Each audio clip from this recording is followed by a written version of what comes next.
महर्षि विश्वामित्र कहते हैं, भाई मेरी बात सुनो। एक डॉक्टर है, रोगी को कड़वी दवाई देता है, दूसरे रोगी को मीठी दवाई देता है। चाहे वह कड़वी दे चाहे वह मीठी दे, चाहता तो यही है ना कि दोनों ठीक हो जाएं। ये तो ऊपरी स्वरूप है कि किसी को कड़वी दवाई मिली है या किसी को मीठी दवाई मिली है, बात तो ठीक होने की है। भाई बात तो ये है, दोनों को परम धाम परमात्मा ने दे दिया, चाहे एक को मार के दे दिया चाहे एक को तार के दे दिया, बात तो एक ही है। ये महर्षि विश्वामित्र उत्तर देते हैं। अहल्या जब पत्नी बन गई है, नारी बन गई है, महर्षि गौतम आ गए हैं उसे लेने के लिए। जड़ बुद्धि को महर्षि गौतम मानते नहीं है, स्वीकार नहीं करते। मुझे जड़ बुद्धि की आवश्यकता नहीं है, मुझे चेतन अहल्या चेतन बुद्धि की आवश्यकता है। आज उसे लेने के लिए आ गए हैं। प्रभु राम ने उसे डांटा डपटा है, ये आपको ऐसा नहीं करना चाहिए था। कौन ऐसा इंसान है जिससे जिंदगी में कभी भूल नहीं हुई? आपने एक बार उसे अपनाया हुआ था, इस प्रकार से तिरस्कार नहीं करना चाहिए। कुछ डांट भरे शब्द कहते हैं, डांट सुन के सब कुछ ठीक ठाक हो जाता है। अहल्या प्रभु से प्रार्थना करती है, मैं जा रही हूं महर्षि गौतम के साथ। जो भूल महाराज मेरे से हो गई है, वह भूल मेरी जिंदगी में फिर कभी दोबारा न घटे। क्या मांगती है, क्या कहती है अहल्या? कहती है, महाराज मेरा मन तो भंवरा है, स्पष्ट है, इसे जिस रस से तृप्ति होनी चाहिए थी उस रस से इसकी तृप्ति नहीं हुई होगी, तभी ये भटक गया।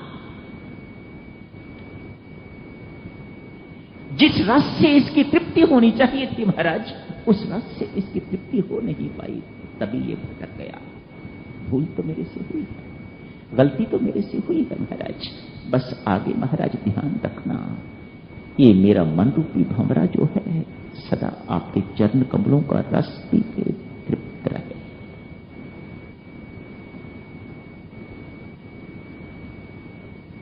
अहल्या का उद्धार हो गया।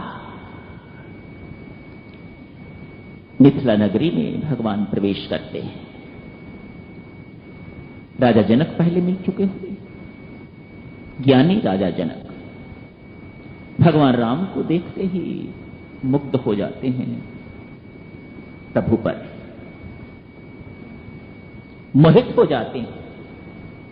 ये जो परब्रह्म परमात्मा जिसे मैं कहता हूं, कहीं उसका सगुण साकार रूप तो नहीं मैंने कभी देखा नहीं, मेरी उनमें आस्था भी नहीं। क्या ये वही तो नहीं?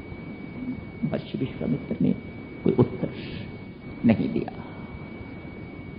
आप जानो, आप ज्ञानी हो, आप इन्हें पहचानो कि ये कौन है।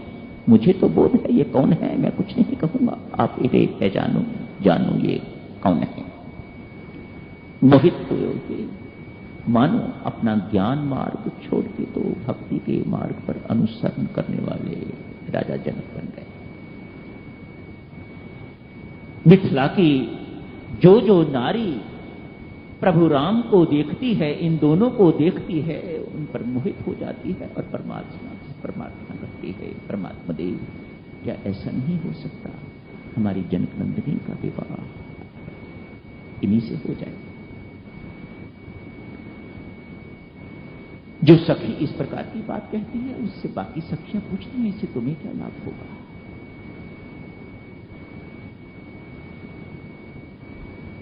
इन दोनों का संबंध जुड़ जाएगा, इससे तुम्हें क्या मिलेगा?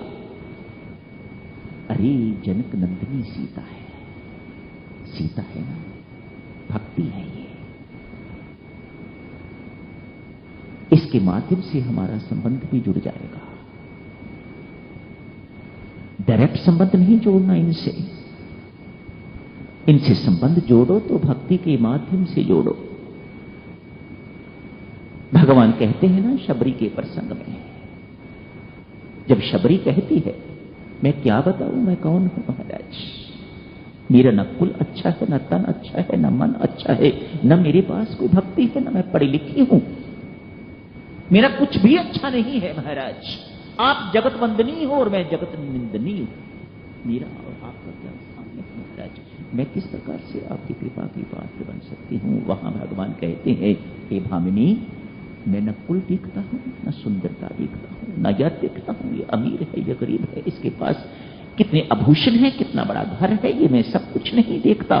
ये तो विवाह शादी करने वाले, संसारिक संबंध जोड़ने वाले देखते हैं, मैं नहीं देखता। मेरा तो एक ही संबंध है और वह है भक्ति का संबंध। सखी कहती है, इनसे संबंध यदि जोड़ना है तो सीता के माध्यम से। अरे तू कहती है संबंध जोड़ना है, थोड़े ही दिनों के बाद यदि इनका विवाह हो जाता है तो तू सीता से भी ये हाथ खो बैठेगी, सीता को भी ये लेके चले जाएंगे। हाँ, जरूर लेके चले जाएंगे, अवश्य लेके चले जाएंगे। पर तू देख, राजा जनक जब से इनके दर्शन कर चुका है, अब वह ज्ञानी राजा जनक नहीं रहा हुआ, अब वह भक्त राजा जनक बन के रह गया हुआ है। वह इनके बिना नहीं रह सकेगा, सीता को बुलाएगा और सीता को लेने के लिए राम लक्ष्मण यही दोनों आएंगे। कैसे यकीन है तुम्हें? यही दोनों आएंगे, किसी और को भी तो भेज सकते हैं। अरे नहीं, किसी को नहीं भेज सकते, यही दो आएंगे। जन्म के बाद बिना बुलाए हुए यदि ये दोनों अब आ गए हैं, शादी के बाद ये दोनों फिर क्यों नहीं आएंगे? अवश्य आएंगे, यही आएंगे। क्यों? इसलिए वे सती कहती है, जहां भक्ति हुआ करती है वहां ज्ञान और वैराग्य दोनों बिन बुलाए आके रहते हैं। वह भक्ति के बिना रह नहीं सकते हैं, आएंगे। लक्ष्मण जी महाराज हैं वैराग्य और प्रभु राम हैं साक्षात ज्ञान। ये दोनों आके रहेंगे। भक्तजनों, जहां कहीं भी कोई भक्ति की उपेक्षा करता है, सीता की उपेक्षा करता है, भगवान उसे संबंध नहीं जोड़ते। आगे जाके आप पढ़ेंगे, अभी थोड़ी ही देर में शूर्पणखा आने वाली है। लंकेश की बहन, जगत विजेता लंकेश की बहन है, बहुत ऊंचे कुल की है, ब्राह्मणी है। प्रभु राम तो क्षत्रिय हैं, ये ब्राह्मणी है, विश्रवा मुनि की पुत्री। क्या नहीं है उसके पास? लंका का राजा है, उसका भाई, सब कुछ है। यही तो चाहिए संबंध जोड़ने के लिए, लेकिन उसके साथ संबंध नहीं जोड़ा। क्यों? वह सीता की उपेक्षा करके तो संबंध जोड़ना चाहती थी, इसलिए भगवान ने शूर्पणखा से संबंध नहीं जोड़ा। पक्षी से संबंध जोड़ लिया, जटायु से संबंध जोड़ लिया। क्यों? पक्षी कौन होता है?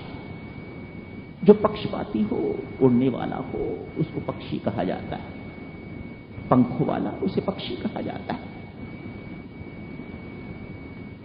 दोनों पंख काट दिए, तूने सीता का पक्षपात किया, ले मैंने वही तेरे अंग काट दिए, अब तो निष्पक्ष हो गया। जटायु जी महाराज बहुत प्रसन्न हैं। क्यों? इसलिए यदि मेरे पंख रहते, मेरा पक्षपात रहता, अपनी साधना के बल पर मुझे प्रभु राम के पास जाना पड़ता।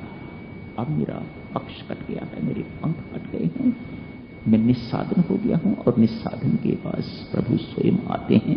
मेरे पास प्रभु स्वयं आ गए हैं और उन्होंने मुझे अपनी गोद में ले लिया है,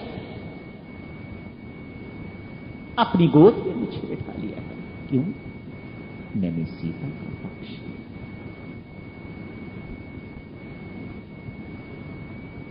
परमेश्वर से नाता जोड़ता है भक्तजनों तो भक्ति के माध्यम से।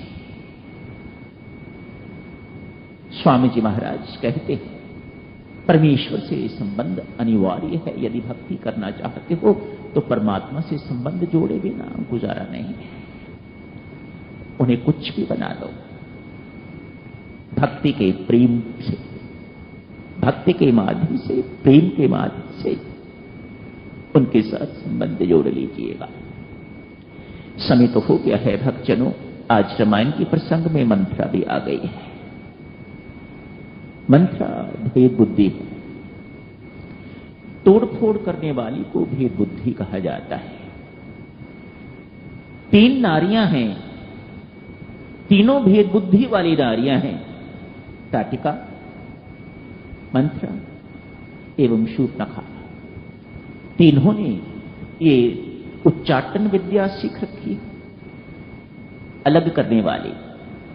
अरे अपना अपना है, पराया पराया है, इसे भेद बुद्धि कहा जाता है। बहुत समझने की इसे आवश्यकता नहीं।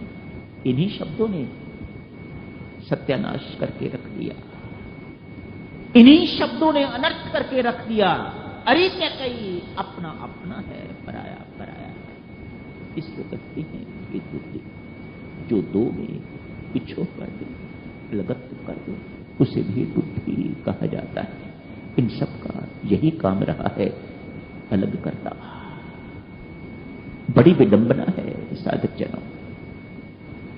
जो अक्षर राम शब्द में है वही अक्षर मंत्रा में भी है, प्रकार भी है, मकार भी है। इन 2 अक्षरों से राम बनता है, इन 2 अक्षरों से ही मंत्रा भी बनता है। मंत्रा मकार भी है, रकार भी है।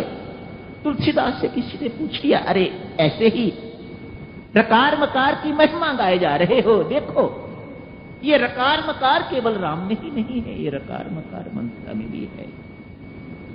पर मंत्रा कहां मंत्रा? कितने कटु शब्द कहे हैं, कितने अपशब्द कहे हैं मंत्रा ने, सिर्फ इस अनर्थ के कारण। ये अनर्थ करने के लिए, भेद बुद्धि भेद डालने के लिए। यही समाप्त करने की इजाजत दीजिएगा भक्तजनों। कोटिशय प्रणाम। नींद नहीं आई, कुकर्म करने जा रहा है। कुकर्म करना, पाप करने के लिए नींद नहीं आई, सारी रात सोया नहीं। क्या किया है? ब्रह्म मुहूर्त थोड़ा